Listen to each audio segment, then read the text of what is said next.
Hi guys, welcome to my channel. How are you today? I hope you're all doing well. That's my prayer every single day. And thank you so much for always watching our videos. I really appreciate it from the bottom of my heart. So I'm with Shannon today, going to church.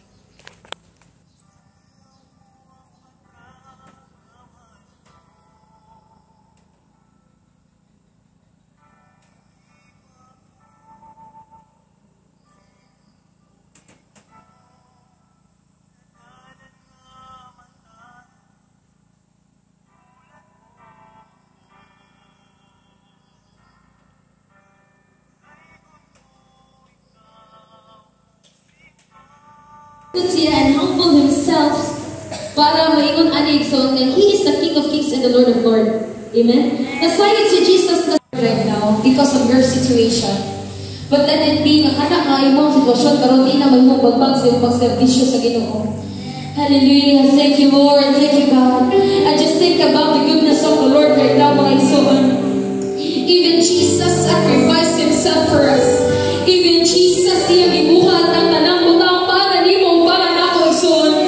And all we need to do is we really need to sacrifice as well.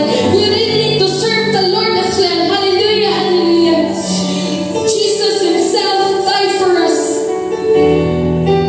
Iyang gigulang iyang dugo para nato igsoon. Hallelujah. And we really need to do our service before the Lord.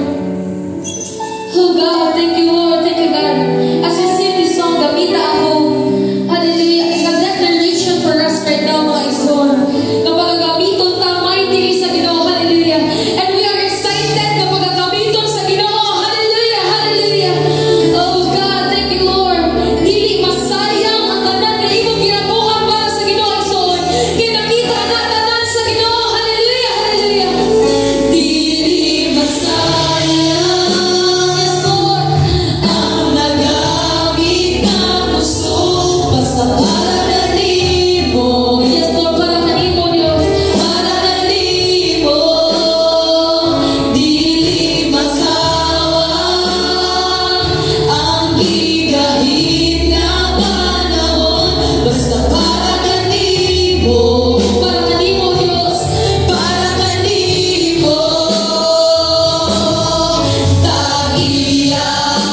Kalimtanan kay Pinan ko. Makalimtanan? Oo. Kaya nga no, Marie. Hindi. Kahapon, kinabili na akong mga nutay pagka-birthdays. Kinabili na. Guys, that's it for now. Thank you so much for watching. God bless. Take care. Have a great day. And enjoy life every day because it's a blessing.